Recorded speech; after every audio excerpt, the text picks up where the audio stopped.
Hello everyone, welcome back to English with Simon YouTube channel, and this is Simon Tariq Iqbal, your English guide and instructor. This is the place where English becomes easy and fun. Dear friends, আপনি কি ইংরেজিতে মনের ভাব প্রকাশ করতে চান? বিদেশিদের সাথে যোগাযোগ করার জন্য ইংরেজি শিখতে চান? অথবা দৈনন্দিন যোগাযোগের ক্ষেত্রেও ইংলিশ শিখতে চান? বা শখের বসেও ইংরেজি শিখতে চান কিন্তু লজ্জা সংকোচ এর জন্য পারছেন না, কারণ আপনি বাংলাভাষী, অন্য ভাষা বলতে গেলে আপনার লজ্জা লাগে।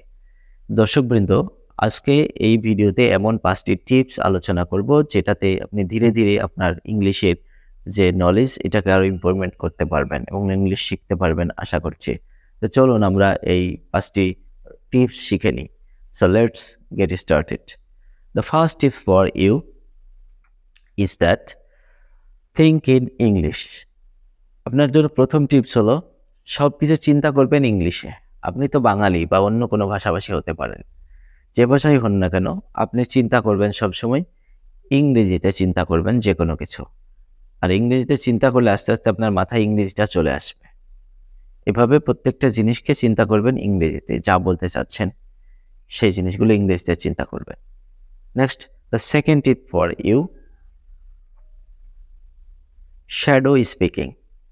আপনার জন্য দ্বিতীয় যে টিপস সেটা হলো শ্যাডো স্পিকিং, অর্থাৎ ছায়ার সাথে কথা বলবেন। ছায়া বলতে আপনার নিজস্ব যে ছায়া রয়েছে, হতে পারে এটা আলোয় গিয়ে আপনার দেয়ালে ছায়া পড়লো সেই ছায়ার সাথে, আবার হতে পারে আপনি আয়নার সামনে গেলেন, দিয়ে আপনার যে প্রতিচ্ছবি ভেসে উঠলো আয়নার ভিতরে, সেই আয়নার সাথে গিয়ে সামনে গিয়ে আপনি ইংলিশে কথা বলতে পারেন, তার সাথে কনভারসেশন করতে পারেন।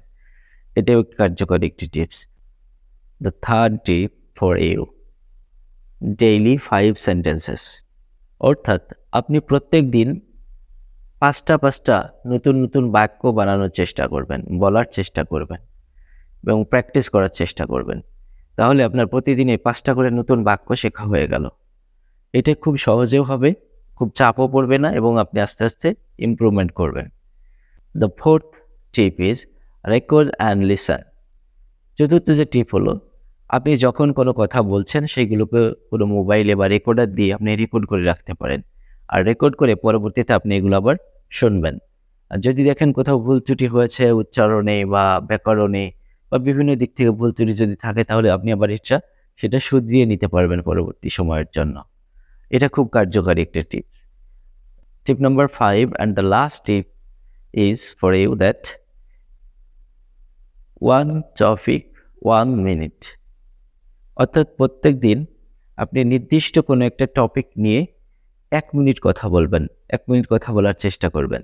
যেমন মনে করেন my family, my school, my village market etcetera. এইগুলো নিয়ে যে কোনো একটা সহজ টপিক নিয়ে আপনি প্রত্যেকদিন 1 মিনিট 1.5 মিনিট এরকম বলার চেষ্টা করবেন। তাহলে আস্তে আস্তে আপনার কথা বলার যে ভয়েস থাকে ভিতরে, যে জড়তা থাকে, সেটা কাটতে থাকবে এবং আপনি অনর্গল ইংরেজিতে ফ্লুয়েন্সি আনার চেষ্টা করতে পারবেন।